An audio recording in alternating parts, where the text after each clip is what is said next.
It's 10 a.m. This is News Desk. On our desk this hour, government to introduce digital currency, the ECD, to address a tax, among others, address a tax on bullion vans as Vice President Dr. Mahamudu Bawumia touts government's achievement in digitalizing the country.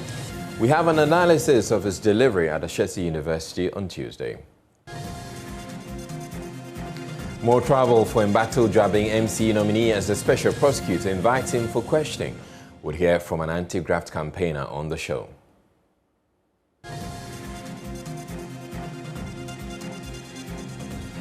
And residents at Mancia hit the streets asking government for a better road network. We'll be live on the ground with our reporter.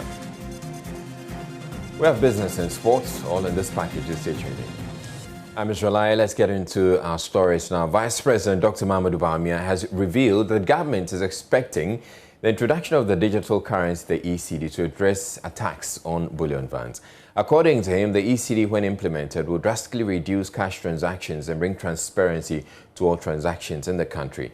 Delivering a public lecture on Ghana's digital economy at Ashesi University on Tuesday, Dr. Bawumia said the ECD is simply the digital form of the physical cedi in circulation. It is a legal tender issued and backed by the central bank. The payment system reforms we have put in place as a country has made it very easy to open a traditional bank account.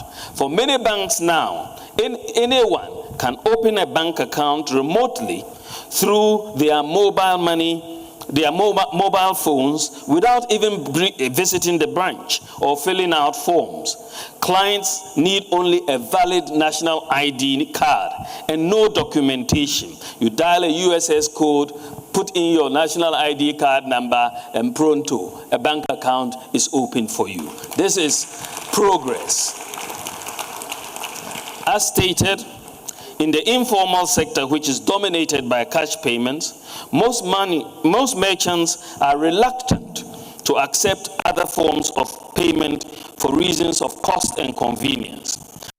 To address these challenges, the Bank of Ghana and the Ghana Interbank Payment and Settlement Services recently rolled out a universal QR code that allows all merchants and service providers as well as individuals to receive payments instantly on their mobile phones, as customers can just scan the QR code or dial a USSD for those who have YAM phones.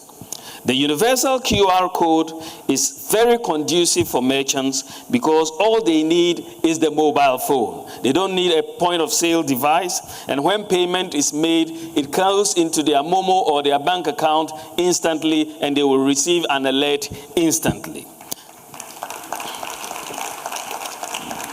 While QR code payments exist across the world, universal QR code systems, where all the banks, all the mobile companies, all the fintechs are on one platform with interoperability between mobile money accounts and bank accounts, is a rarity. We don't really have many of such examples. Ghana, again, is the first in Africa to implement such a universal QR code payment system. To deepen the digitalization process, the Bank of Ghana has started the process to launch a central bank digital currency, the ECD, next year. The ECD is simply a digital form of the physical cedi in circulation. It is legal tender, issued and backed by the central bank. It is not a cryptocurrency. With the digital currency, citizens will hold currency in the form of a digital wallet. And when the ECD is fully adopted, and I am sure with the governor and his team in place, they will work to have it fully adopted in the next few years. When it is fully adopted, ladies and gentlemen, the incidence of fake or counterfeit currencies and bullion van robberies will be a thing of the past.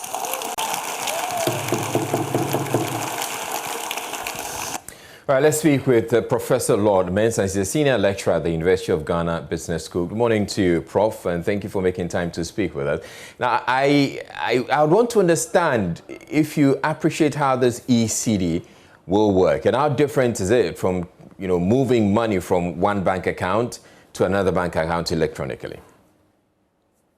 Yeah, the ECD, more or less, it's not a physical, coin, and then the physical, cash that we know. But then in the end, it's going to be a currency backed by the regulator. But then in the end, it's going to be kind of a currency sitting on the internet, and it's a space that is quite, protective.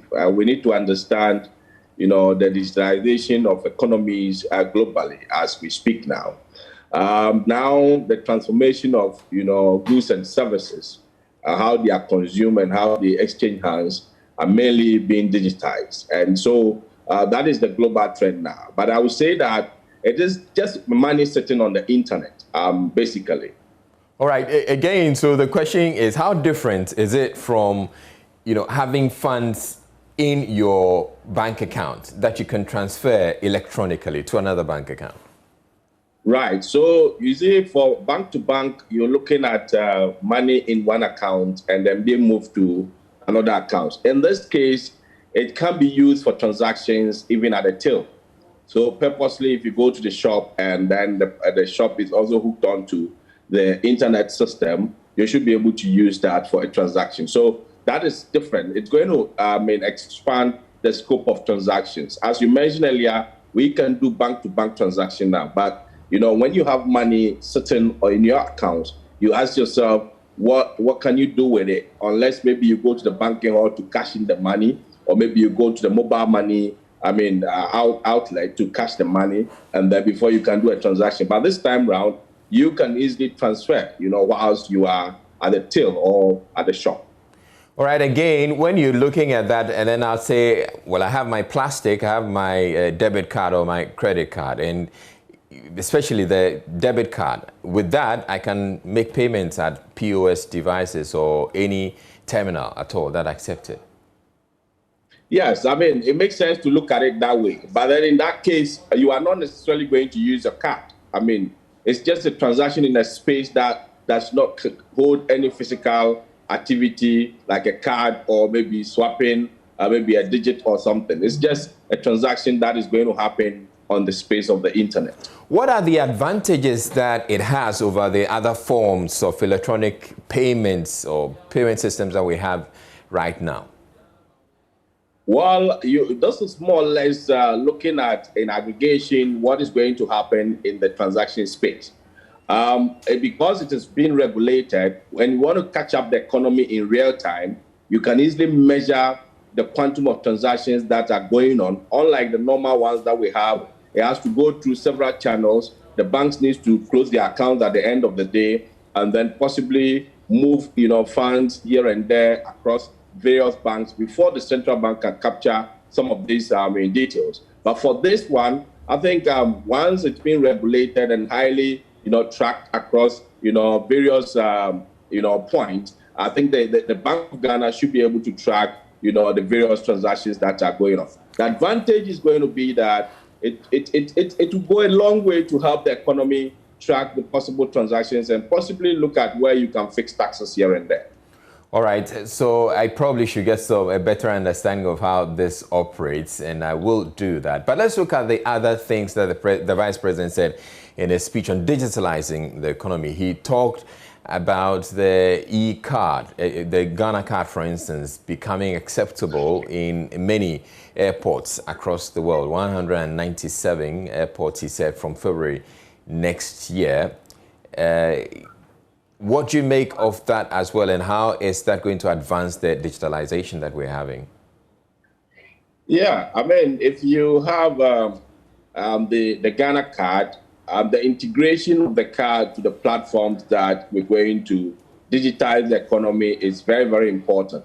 We cannot look at this card sitting alone by themselves, but then how we can integrate this to the various platforms that we have, so that when you have you do a transaction, we can easily identify who is behind that transaction. And for identification purposes, it should be able to help us.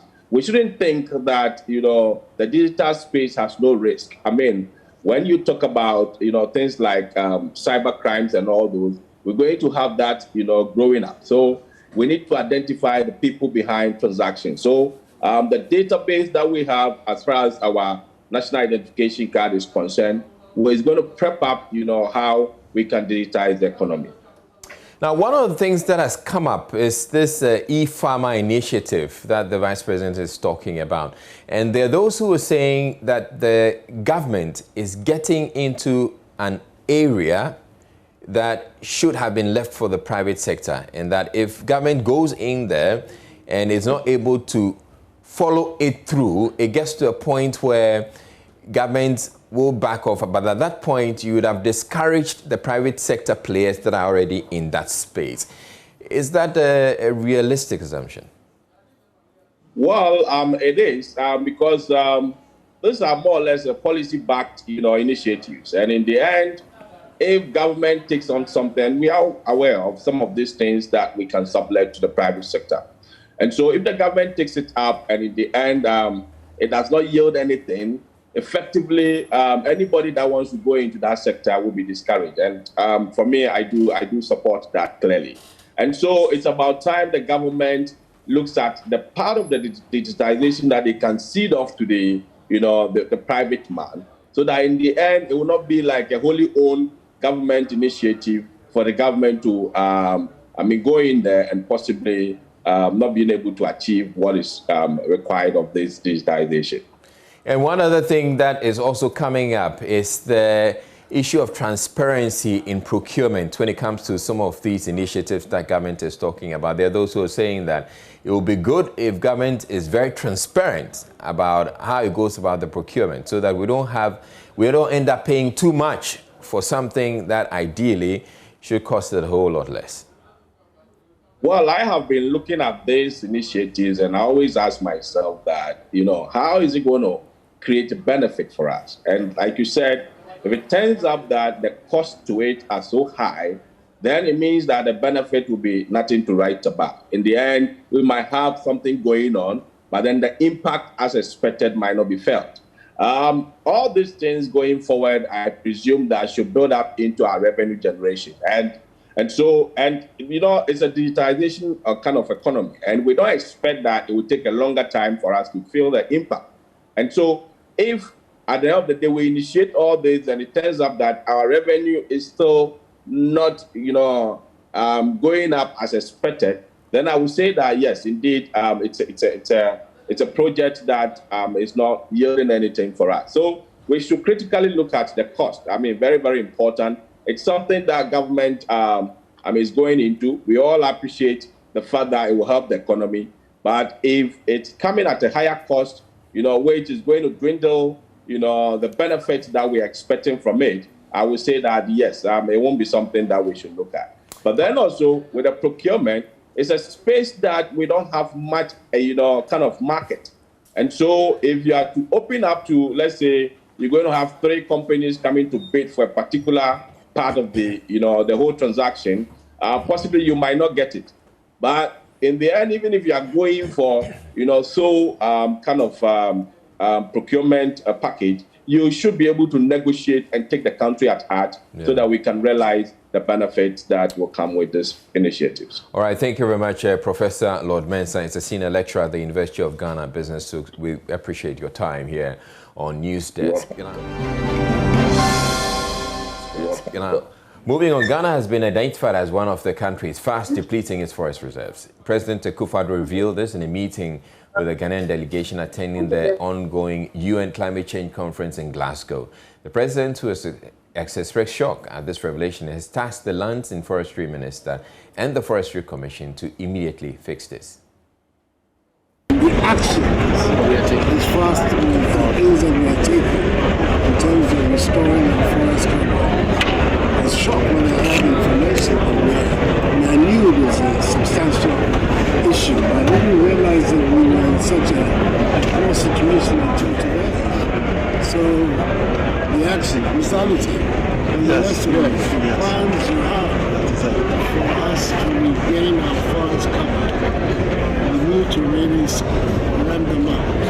Perhaps, Mr. Minister, we bring it up for us to have a look at it carefully. It's a whole program and the timeline and telling us in what period of time and what you intend to do every year. A memorandum is coming.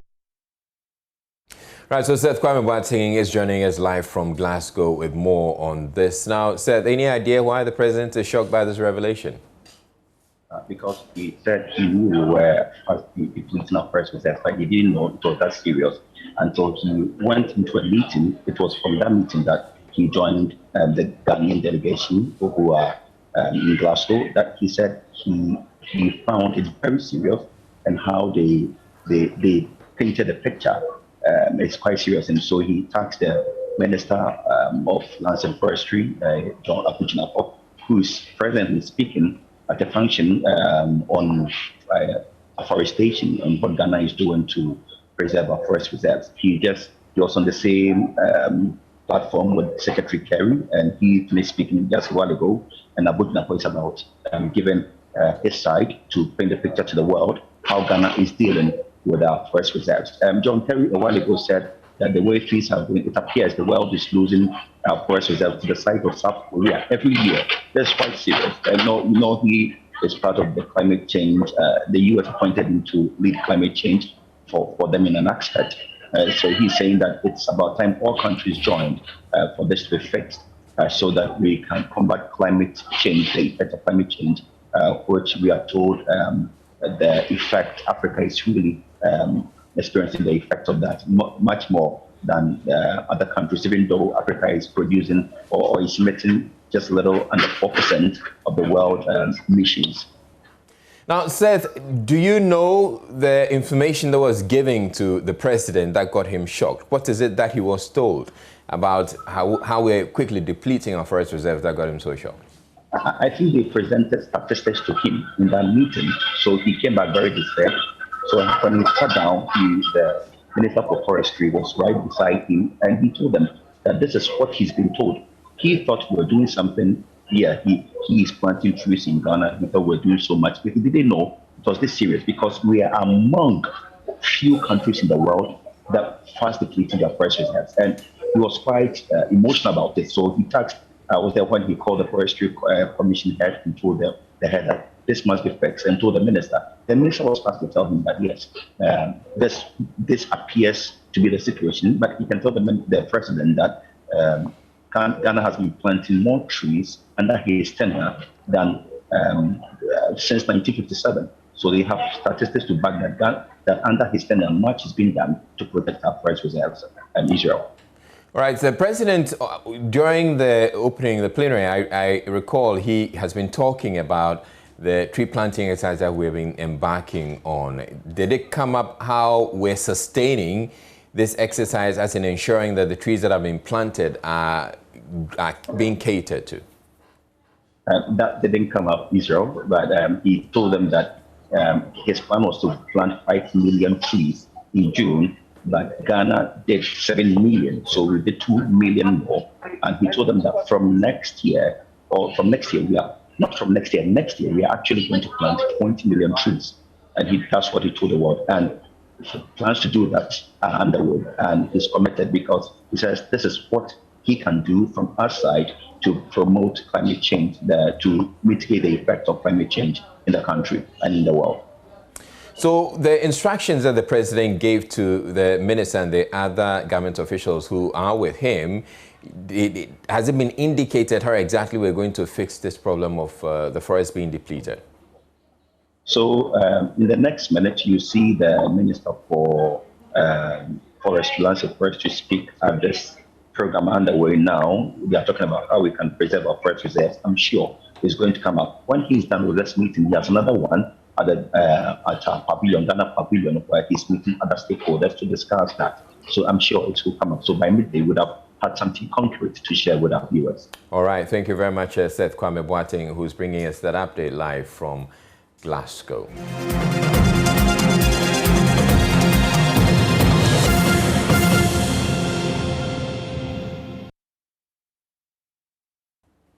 All right, so we're moving to the police headquarters where the Inspector General of Police, Dr.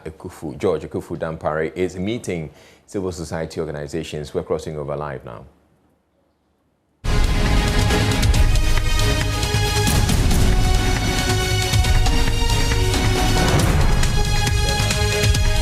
Discussions with the media as to the blueprint that we've come out with after the meeting. So on that note, welcome with a hand of applause. Let's welcome Professor Basiani to moderate, and he will moderate from his seat. And we then, at this point, urge the press to wait for us to finish the closed session, and thereafter we will engage them appropriately as to the outcome of this meeting. I thank you very much.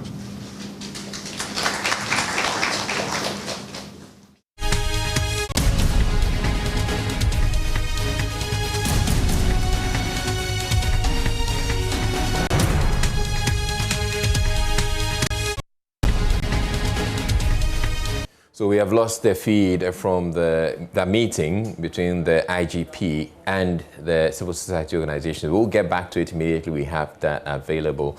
But also in the bulletin, residents of Mancia hit the streets asking government for a better road network. They say the NPP government has failed to fulfill its promise to fix roads in the area.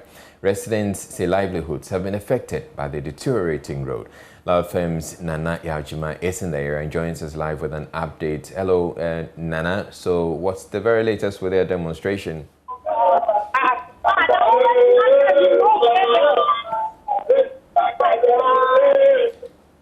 Hello, Nana Yaujima. What's the very latest with the demonstration? Israel, the demonstration here at Manson UNDP started from Agoyesum, where residents of the communities within the Mancia South district all gathered, and they marched from Manson Agoyesum. Now the people at Manson UNDP, and all they are saying is that government has to fix the poor roads within the district. In the district are a number of roads which are all bumpy and dusty, and it's making it very difficult for vehicles to ply the road. Now, the main means of transport within the district are motorbike running at Okada, and that is the only means that the people use to reach other communities or travel within the district. And the people believe that this is not safe for them. Therefore, government will have to ensure that the roads are fixed and also help whip up businesses in the area, because due to the poor nature of the road, business in the area is very bad. It's difficult for people to reach the Manson enclave to trade with them. So they want government to fix these roads, because according to them, Akufo-Addo during the 2020 campaign was here within the district and promised them that he was willing to fix the roads when the mantle is again given to him. But he has failed them, according to the people here. So even though the government mentioned, or the president mentioned, a number of road projects being ongoing here within the district, they are yet to witness work on all of these road projects. So currently they are still on the road trying to cover all the poor roads within the district before they head to the district assembly to present a petition to the DC. That they have in the town, which ones are they seeking to have fixed? Are these some main roads or roads leading into the community trunk roads? Which roads exactly are they looking at having them fixed? So they are looking at all the main major roads within the district. And I've been here for a number of times, and I'm yet to witness any motorable road within this particular district. So I can say every road within the district is poor, and we need some facelift. All right. Thank you very much, Nana Yaujima. That situation must be terrible then, if you're saying that you essentially can't find any motorable road or any proper road in the town. You're watching News Desk. We're taking a break. There's fresh trouble for the president's MC nominee for Dwabeng, Alex Safo Kantanka, whose election has been saddled with controversies. The latest is that he's been invited by the Office of the Special Prosecutor. The statement from the OSP, or the letter from the OSP, reads as follows. The office, direction to attend the office of the Special Prosecutor. The office of the Special Prosecutor has commenced investigations into allegations of corruption and corruption-related offences, especially corruption and intimidation, in respect of a public election, in relation to your nomination and confirmation or otherwise as the Municipal Chief Executive of Joabi Municipality in the Ashanti region.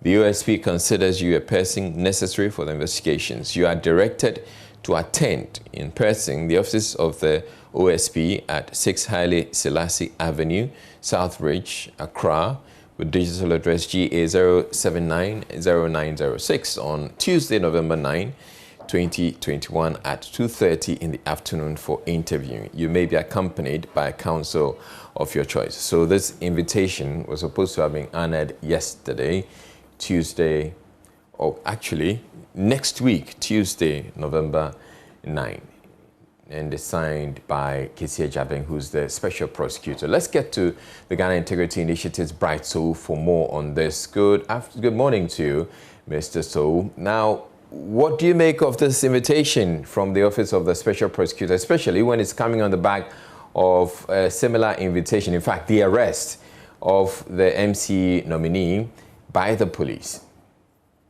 Well, I think the issue or the allegations of vote buying, particularly at this time of the year when you're talking about confirmation of MMDCs, we keep hearing about this over the last couple of years.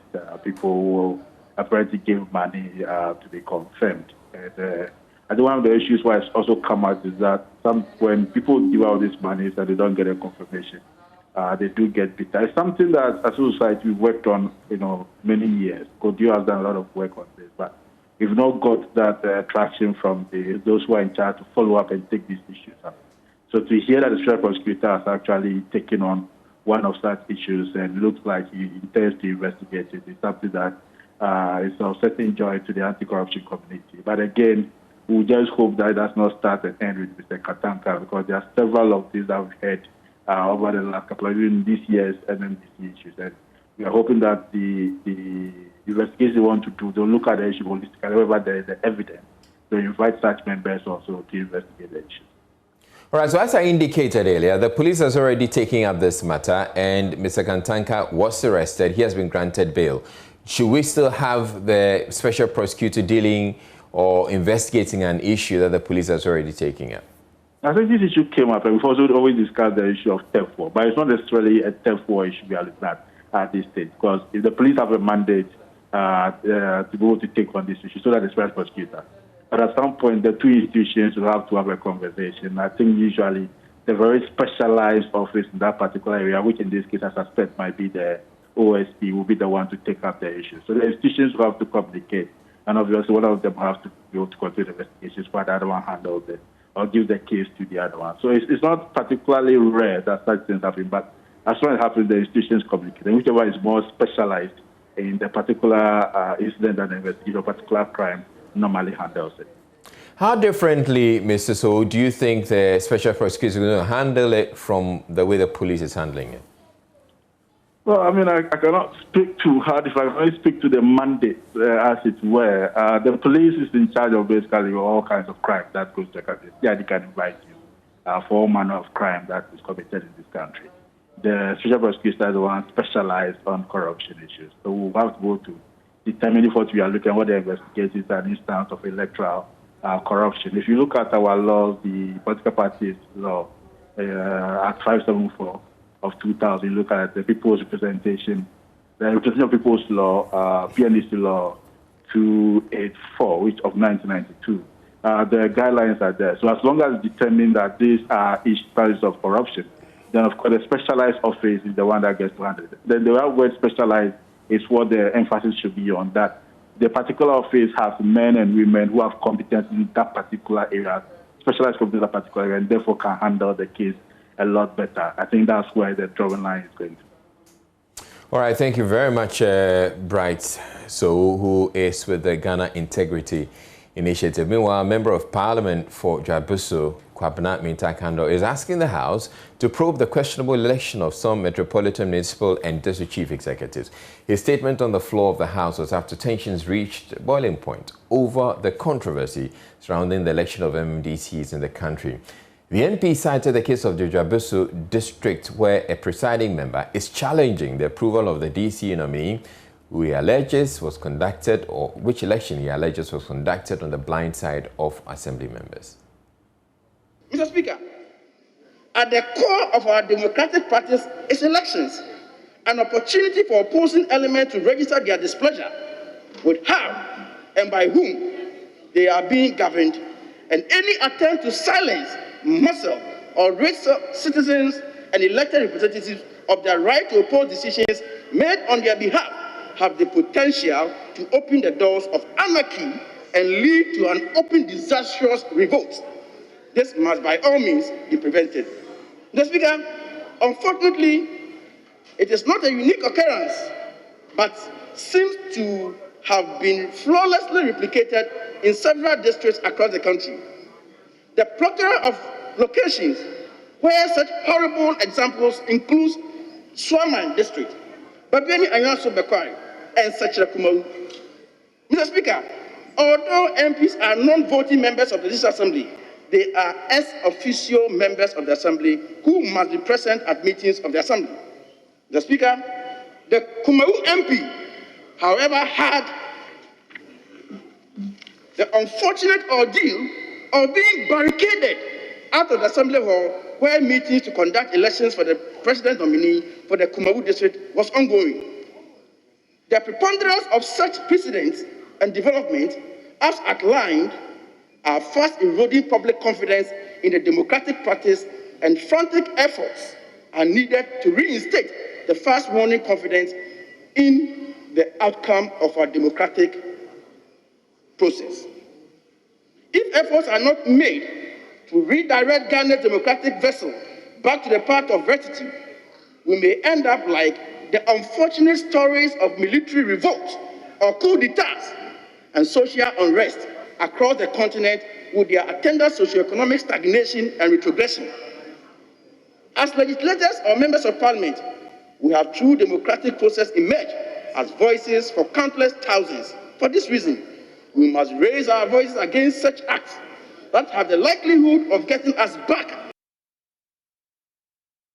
Minister for Local Government and Rural Development Dan Boche, in a sharp rebuttal, said neither the president nor the governing MPP has been involved in the confirmation of MMDCs.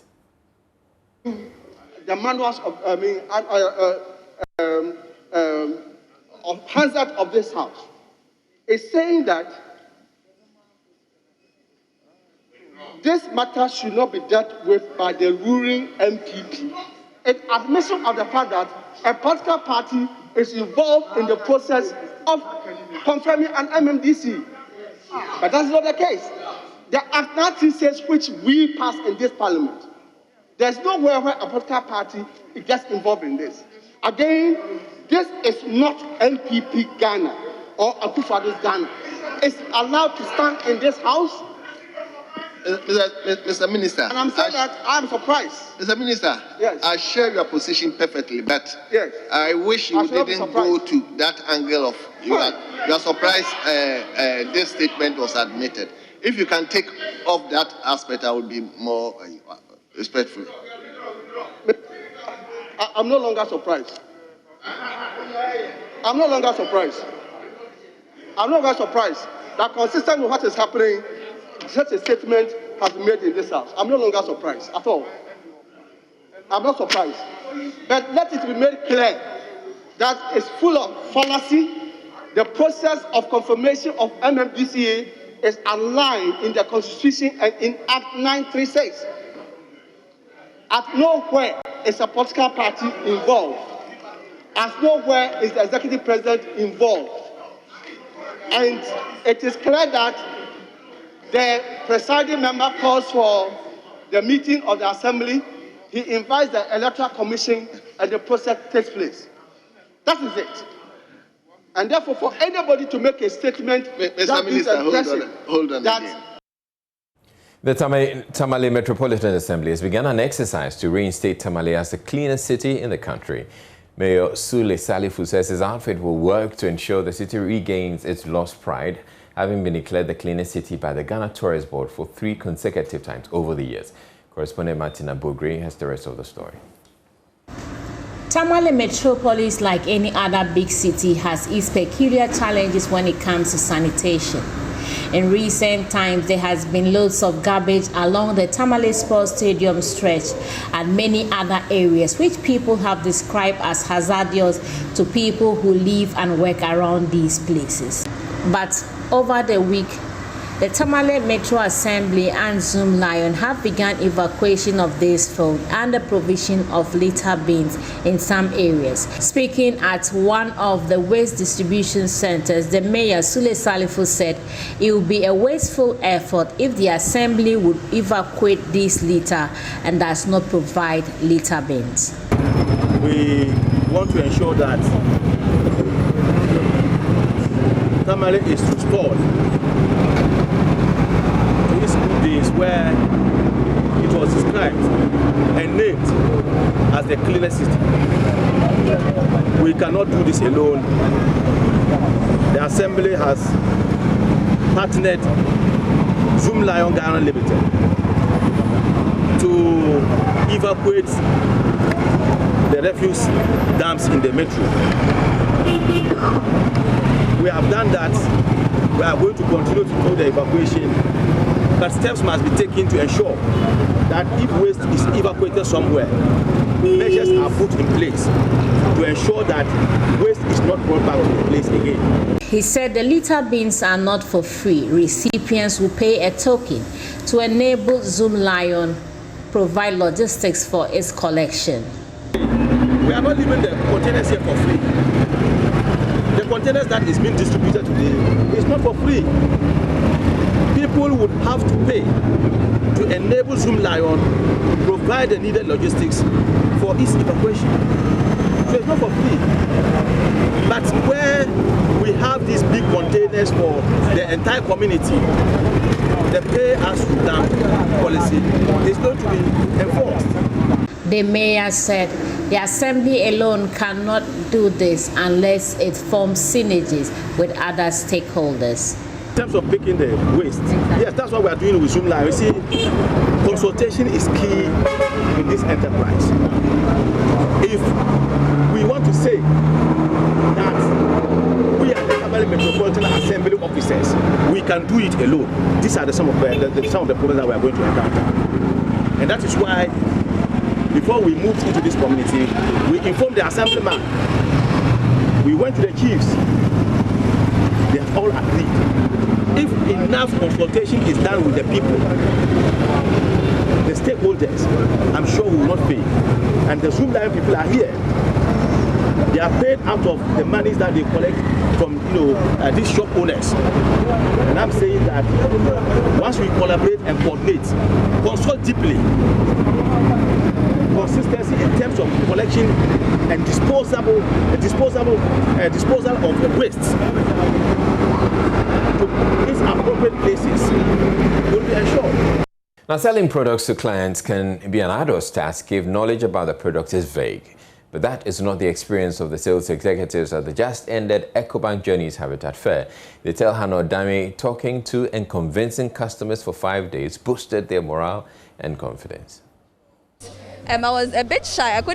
My radio interview, I was like very, very nervous. I don't think I would be able to speak to a camera if it wasn't for the fair. So I think I've grown very well, approaching new people I've never met. I would say I've done well. The fair has really helped me. Yes, to communicate better. So what would you do with that kind of exposure and new knowledge you've gotten? I think it will help me in the long run, which means more sales for me, no shyness approaching new people.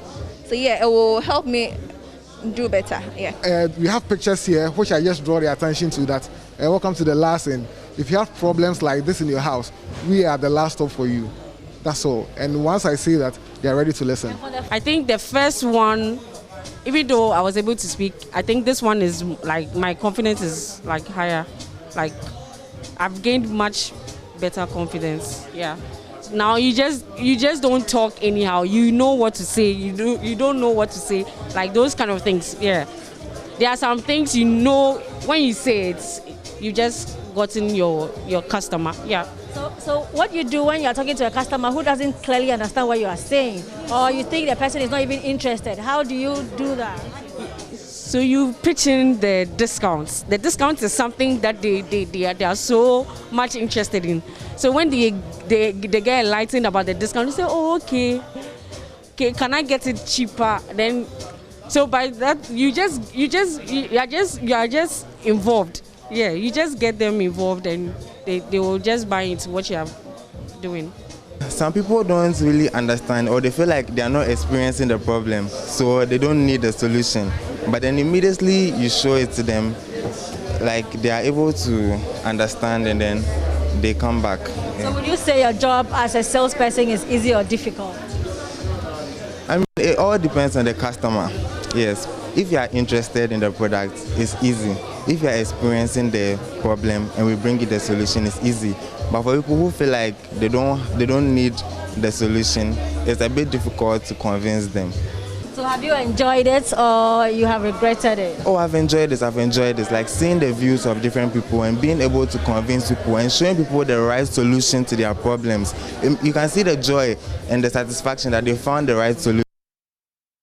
We'll take a break. We'll bring you business news next.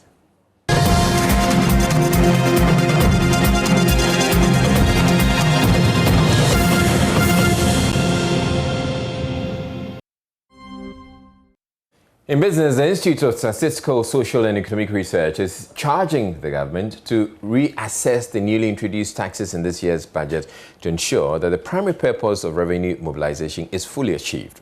Government introduced new taxes such as COVID-19 levy as well as sanitation and pollution levy to aid the recovery of the economy after being impacted negatively by COVID-19.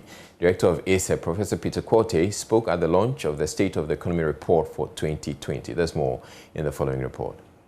According to the director of the Institute of Statistical, Social and Economic Research, ASEP, Professor Peter Quote, Ghana is among the fastest growing economies in the world currently. He, however, reiterates the focus on the agriculture and manufacturing industry to boost the country's economic growth post-COVID-19. Growing, you find that agriculture and manufacturing, the labor-intensive sectors of the economy, are not growing as much as one would have expected.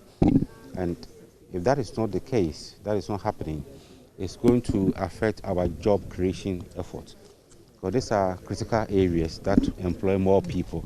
So you want to channel resources into, apart from the other sectors, ensure that these two critical sectors grow at a very high pace to absorb labor. Of course, COVID-19 has affected a lot of things, but as we move out of the negative effects and record positive growth, we ought to grow in the areas that are critical, rather than growing in services, low-value services, retail. We need to grow in the manufacturing sector. We need to grow more in agriculture. Professor Peter Quote believes redundant taxes should be reviewed and scrapped if the need arises.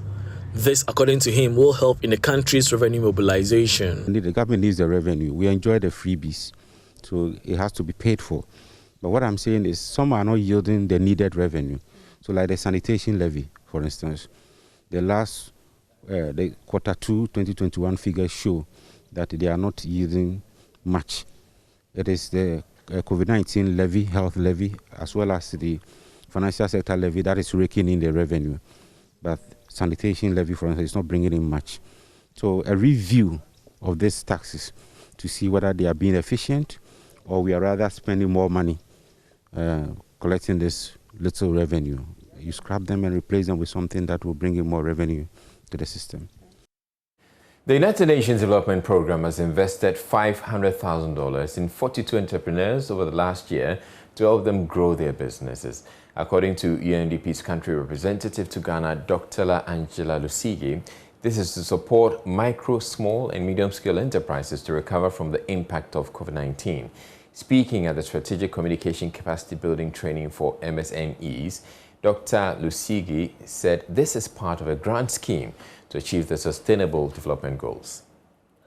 Micro, small and medium-skilled enterprises are an integral part of the Ghanaian economy as they promote the development of the different structures of society through the creation of employment.